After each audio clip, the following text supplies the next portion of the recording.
সরকারি কর্মকর্তা এবং কর্মচারীদের জন্য যথাসময়ে জাতীয় পে স্কেল ঘোষণা এবং বাস্তবায়ন করা হবে। দীর্ঘ প্রতীক্ষার পর অবশেষে সরকারি চাকরিজীবীদের জন্য সুখবর দিতে যাচ্ছে সরকার। নবম জাতীয় পে স্কেল বাস্তবায়নে প্রস্তুতি এখন চূড়ান্ত পর্যায়ে বলে জানা গেছে। অর্থ মন্ত্রণালয় ও সংশ্লিষ্ট সূত্র বলছে 2026-27 অর্থবছর থেকেই ধাপে ধাপে নতুন পে স্কেল কার্যকর হতে পারে।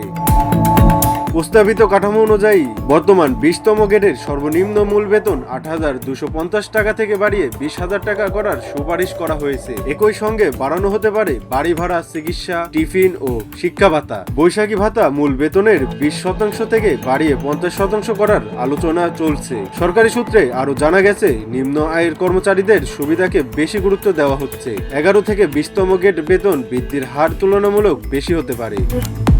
পাশাপাশি টাইম স্কেল ও সিলেকশন গেট পুনর্বহালেরও দাবি সক্রিয় বিবেচনা রয়েছে।